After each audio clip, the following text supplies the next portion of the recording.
The blood trail led east through pine shadows and December frost. Wyatt Cole had tracked wounded deer for 2 days, but this was different. The crimson drops were too fresh, too human. His hand tightened on the Winchester as instinct sharpened every sense honed by years of cavalry scouting. Then he saw her, an Apache woman, face down in frozen creek water, wrists bound behind her back with rawhide, beaten, half dead. Every muscle in Wyatt's body went rigid. 3 years he'd lived alone in these mountains, running from ghosts. 3 years since he'd touched another human being with anything but suspicion. And now this. A woman from the very people he'd once hunted. A woman some animal had left to die like trash. His finger hovered near the trigger. "Walk away," the voice in his head whispered. "This isn't your war anymore." But then her eyes opened. Dark, defiant, unbroken. And Wyatt Cole made a choice that would change everything. Stay with me, because what happens next, you won't see coming. Hit that subscribe button and let's ride. December 1878, New Mexico Territory. 40 miles east of Fort Stanton, where the Sacramento Mountains kept their secrets in pine and stone. Wyatt cut the rawhide from her wrists with his hunting knife. Movements careful, professional. The woman didn't flinch, didn't speak, just watched him with those coal black eyes, calculating whether he'd finish what the others started. He wasn't a young man anymore. 39, with gray threading through his beard and a scar running ear to jaw, courtesy of an Apache lance in 73. His hands, once steady enough to thread a needle at 50 yards, now carried the faint tremor of too many cold camps and sleepless nights. "Easy," he murmured, shrugging off his wool coat. "I'm not going to hurt you." She understood English. He could see it in the slight widening of her pupils. But she said nothing as he wrapped the coat around her shoulders, noting the mescalero patterns on what remained of her deerskin dress. Noted, too, the older scars on her wrists, rope burns that had healed months ago. This wasn't her first time in chains. The woman was maybe 26, with strong shoulders and calloused hands. A worker, a survivor, and beautiful in that hard-edged way the frontier carved into people who refused to break. "Can you walk?" Wyatt asked. She tried, made it 3 steps before her legs gave out. He caught her before she hit the ground, and for one dangerous moment, their faces were inches apart. He smelled pine smoke in her hair, saw the fever flush on her cheeks, felt the lean muscle beneath torn fabric, a body built for endurance, not ornament. "Co," she whispered, a name or a prayer. "Shie," "my son." Then consciousness left her. Wyatt carried her 3 miles through snow and pine shadow, back to his cabin carved into the mountainside. After Mary and Emma died of diphtheria while he was out on patrol, after he'd come home to find them cold in their bed, after that, Wyatt Cole had wanted nothing but isolation and silence. But now, he had this. He cleaned her wounds with whiskey and creek water, bound her ribs where they'd kicked her, covered the knife wound in her thigh with strips torn from his spare shirt. All by lamplight, all in silence, while outside the December wind howled like wolves. Her fever broke on the 3rd day. Wyatt was splitting wood when he heard movement inside. He grabbed the Colt revolver from his belt and pushed through the door, ready for anything. She was pressed into the corner, his coat still wrapped around her, eyes wild with fear and fight. "It's all right," Wyatt said slowly, keeping his hands visible. "You're safe here." She didn't believe him. Why would she? So he did the only thing he could think of. He set his gun on the table, far from both of them, and backed toward the door. "Food's there," he said, pointing to the pot of rabbit stew. "Water, too. I'll be outside." Then he left her alone. Days passed in careful silence. Wyatt would enter only to tend the fire and leave food. The woman would watch him like a cornered animal, ready to bolt or bite. But she ate, and slowly, the wild desperation in her eyes softened to wary curiosity. On the 8th day, he came in to find her standing. Barely. One hand braced against the log wall, jaw set with determination. "What you want?" she asked in broken English. "Nothing," he said. "You were hurt. I helped. That's all. Men like you kill my people." Wyatt couldn't argue that. He'd worn the blue coat, ridden with Carr's cavalry against Victorio's band, seen things done to Apache prisoners that kept him awake at night. "I did," he admitted. "I was a soldier. But I'm not anymore." "Why?" "Because I'm tired of death," he finally said. Something shifted in her expression. Not trust. Not yet. But understanding. She told him her name on the 10th day. Nayeli. He taught her English words. Water, food, pain, safe. She taught him Apache. Shikisi, my friend. Da'anzo, be well. One evening, as darkness settled over the mountain, Nayeli began to sing. It was a lullaby, haunting and low, full of a grief that needed no translation. Wyatt sat by the fire, whittling a new axe handle, and listened to a mother sing for a child she'd been torn from. When the song ended, he spoke without looking at her. "I had a daughter once, Emma. She was 6 when the fever took her." Silence. Then, "Your wife?" "Mary. Same fever. Same week." He kept his eyes on the wood shaving curling away from his knife. "I was out on patrol. Came home to find them both cold in bed." More silence. Then soft footsteps.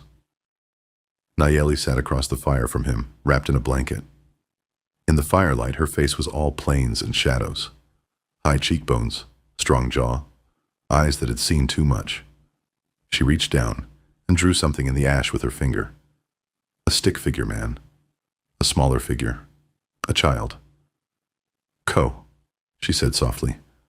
"My son. 4 years." She looked up at him. "He waits." For me." Wyatt understood then. She wasn't just another Apache woman. She was a mother. And everything she'd endured, the capture, the torture, the escape, she'd done it to get back to her boy. "We'll find a way," he heard himself say. "I'll help you get back to him."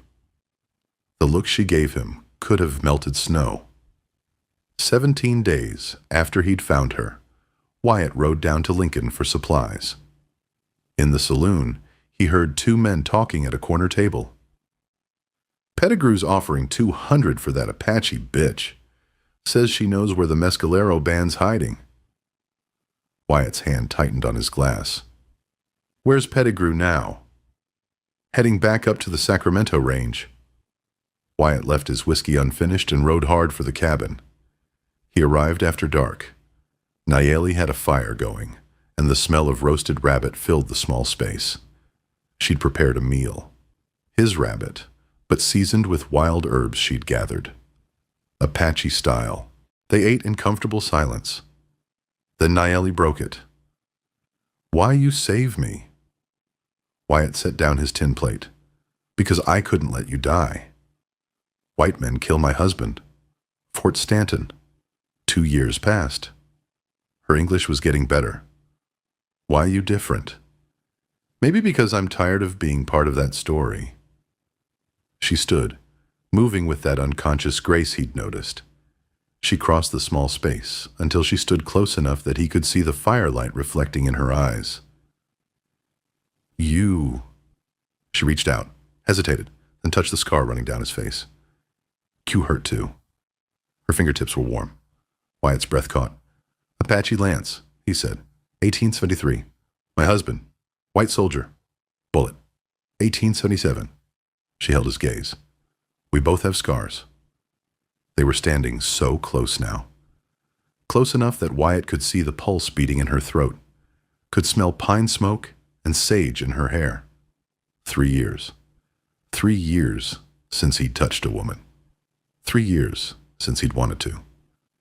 Nayeli's hand rose again, resting on his chest, right over his heart. feeling it hammer against his ribs. "Wyatt," she said, his name in her accented English. "I see you. You see me." And then she kissed him. It wasn't gentle. It was desperate. Two drowning people finding air. Her mouth was hot and urgent, her hands pulling at his shirt. Wyatt's arms went around her, one hand tangling in that long black hair, while the other pressed against the small of her back. They broke apart, breathing hard. "Nayeli," he managed. "You don't have to." "I know." Her eyes were fierce, unapologetic. "I want. You understand? I want this." She kissed him again, deeper this time, and back toward the bed. They made love by firelight while December wind rattled the shutters. Nayeli undressed him slowly, her fingers tracing old scars, bullet wounds, knife cuts, the roadmap of a violent life. When he unlaced the doe-skin dress she wore, she was all lean muscle and brown skin, beautiful in a way that had nothing to do with softness. Her breasts were small and firm, nipples hardening in the cold air. The curve of her hip fit perfectly in his palm. She straddled him on the narrow bed, sinking down onto him with a gasp that was half pain, half pleasure. They moved together, slow at first, then building to something fierce and almost angry, like they were fighting death itself. Fighting loneliness. Fighting the world that said they couldn't have this. When they finished, she collapsed against his chest, both of them slick with sweat. Her heart hammered against his ribs. "Co," she whispered, "I must go back to my son." Reality crashed back. Wyatt's arms tightened around her. "I know, and I'll take you to him." They made love twice more, before dawn. Slower, tender, memorizing each other like soldiers, before battle. The next morning, Wyatt prepared for the journey. 2 horses, 5 days of food, ammunition, warm blankets.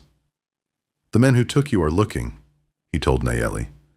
"Led by a man named Cyrus Pettigrew, ex-cavalry. He trades in human cargo now." Nayeli's eyes went hard as flint. "I know this man.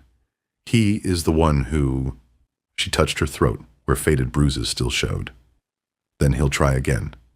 We move fast. Stay off the main trails. And if he finds us, then I kill him." They rode east through pine forest. That night they camped in a hollow where 3 pines made a natural windbreak. After they ate, Nayeli moved close to him by the fire. "Tell me about Emma," she said softly. So he did. Told her about a little girl who'd collect wildflowers and leave them on his pillow. How she'd wanted to be a schoolteacher when she grew up. "She would have liked you," Wyatt finished. Nayeli rested her head on his shoulder. "When I return to my people, they will ask about you. Tell them a white man helped you because it was right. Nothing more. But it is more." She looked up at him. "For me, it is much more." They made love that night wrapped in blankets, quiet and desperate, knowing time was running out. Day 2 brought heavy snow. They pushed on, but slower now. Wyatt saw the tracks around noon. 5 horses, shod, following a path that would intersect their trail within a day. "Pettigrew," he said. That night they sheltered in a cave. Nayeli pressed against him for warmth, trembling. "I'm afraid," she whispered. "Me too. If they take me again—" "They won't." Wyatt's arms tightened around her. "I promise you, Nayeli, they won't." She tilted her face up to kiss him, soft, lingering. "I will miss you," she said, "when this is over and I am with my son. I will miss you every day. And I'll miss you every night." They held each other in that dark cave, listening to snowfall and horses stamp, knowing tomorrow would bring blood. They came at dawn on day 3. 5 riders, emerging from the tree line, spreading out to block the trail. The one in front sat tall in the saddle, wearing a cavalry coat with the insignia torn off. Cyrus Pettigrew. Cole. Pettigrew's voice carried across the snow. Been a long time, you traitorous bastard. Wyatt stepped forward, Winchester in hand. Behind him, Nayeli moved to the horses, reaching for the rifle in the saddle scabbard. Pettigrew. Still trading in human misery, I see. That squaw's worth $200 to me. Hand her over and I'll let you ride away. She's not for sale. You testified against me, Cole. Cost me my commission, my pension, everything. Pettigrew leaned forward. And now here you are, protecting savages. What happened? You go native? Wyatt raised the Winchester. Last chance, Cyrus. Right away. Can't do that. I need that Apache. She knows where her people are hiding. Behind Wyatt, Nayeli spoke in clear English. I am not afraid of you anymore, Snake. You beat me, you hurt me, but I am still here, and you will not take me again. Pettigrew's eyes locked on her. Bitch got mouthy. Don't worry. I'll break that spirit before I sell you. Then he went for his gun. Everything happened in heartbeats. Wyatt's Winchester barked, took the rider on Pettigrew's left clean off his horse. Nayeli's rifle cracked, and another man went down clutching his shoulder. Pettigrew fired. The bullet hit Wyatt high in the left shoulder, spinning him around. He went down hard, snow exploding around him. Nayeli didn't hesitate. She dropped the rifle, yanked Wyatt's Colt from his belt, and fired twice. The first shot took Pettigrew in the chest. The second hit him in the throat as he fell from his horse. The remaining two riders wheeled their horses and ran. Nayeli knelt beside Wyatt, hands already pressing against the wound. Blood seeped between her fingers, hot and red against white snow. Wyatt, stay with me. He blinked up at her. You shot good. You taught me, you stubborn man. Tears streaked her face. You do not die. You hear me? She tore strips from her shirt, packed the wound, bound it tight with shaking hands, all the while talking to him in a mix of English and Apache, prayers, curses, promises. I'm all right, Wyatt managed. Just hurts like hell. The sound of hoofbeats made them both freeze, but these weren't Pettigrew's men. 4 cavalry riders emerged from the trees, led by a grizzled sergeant. Dutch Kowalski, Wyatt's old friend from Fort Stanton. Dutch dismounted, took in the scene. 2 dead men, Wyatt bleeding in the snow, an Apache woman with a gun still in her hand. Jesus Christ, Wyatt. You always did have a talent for finding trouble. Dutch. What? How? Figured you might need backup. Dutch looked at Nayeli. This the Apache woman Pettigrew was hunting? She's not for sale. Didn't figure she was. Dutch extended a hand to help Wyatt up. You're lucky, old friend. That bullet missed the bone. They reached the Mescalero camp on day 5. Dutch and his men escorted them, not as prisoners, but as protection. The Apache camp was hidden in a canyon, maybe 30 people sheltering in wickiups. Old men. Women. Children. Then a little boy broke from the group. Shema. The cry cut through the cold air. Shema. Nayeli slid from her horse and ran. She caught Ko in her arms, both of them sobbing, speaking rapid Apache that needed no translation. A mother reunited with her son. Wyatt watched from his horse, one arm in a sling, heart cracking clean in 2. An old Apache man approached. He studied Wyatt with eyes that had seen a lifetime of war. You brought her back, the old man said in English. She was never mine to keep. You could have kept her. White men do as they wish. Not this white man. The old warrior nodded slowly. You love her? Yes. But you know she must stay. For the boy. I know. The old man placed a weathered hand on Wyatt's good shoulder. You are an honorable enemy." Then Nayeli returned, Co clinging to her hip. The boy stared at Wyatt with huge dark eyes. "Co," Nayeli said softly, "this is my friend, Wyatt." Wyatt dismounted carefully, knelt so he was eye level with the boy. "Hello, Co. Your mother is very brave." The boy buried his face in Nayeli's neck. She looked at Wyatt, and in her eyes he saw everything they couldn't say. So she did the only thing she could. She reached out, placed one hand over Wyatt's heart. "Shikasi," she said, then softer. "Shidai," my heart. More than that, Wyatt whispered. She kissed him. Long, desperate, final. Then she turned and walked into the camp, her son in her arms, and didn't look back. The ride back was silent. Wyatt didn't speak, just stared at the mountains and remembered firelight on brown skin. Remembered laughter. Remembered a woman who taught him he could still feel something other than grief. 3 days later, Dutch left him at his cabin. "You going to be all right?" "Eventually." She made the right choice. For her son. I know. But it still hurts like hell. June 1879. Wyatt was mending fence when he heard hoofbeats. His hand dropped to the colt on his hip.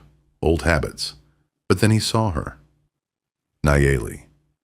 Riding a painted mare, wearing traditional Apache dress, her hair long and free in the summer wind. He stood frozen, hammer in hand, afraid to blink in case she was a ghost. She dismounted, walked toward him with that same confident grace, stopped 3 feet away. "Co is safe," she said. "My people go south. Mexico. He goes with his uncle. And you?" "I stayed with him. 6 months. But my heart—" She pressed her hand to her chest. "My heart was not there." Wyatt dropped the hammer. "Nayeli, if you still want me—" He closed the distance, pulled her into his arms, kissed her like a man drowning. "I waited every day," he said against her mouth. "I know." She smiled through tears. "It will be hard." "I don't care." "Neither do I." They stood there in the summer sun, 2 broken people who'd found each other in the darkness. And for the first time in years, Wyatt Cole felt something like hope. Behind them, the mountains stood eternal, silent witnesses to a love born from mercy and watered with blood, the kind of love that only happens where the wilderness strips away everything false and leaves only what's true. They had chosen each other, against history, against hatred, against a world that would never understand. But that world didn't live in these mountains. Up here, there was only sky and stone, only survival and silence, only them. The West was never gentle, but sometimes, just sometimes, it made room for love. If this story moved you, hit that like button. Subscribe for more tales from the frontier. Drop a comment and tell me where you're watching from. Check out the playlist for more stories like this one. Until next time, ride safe.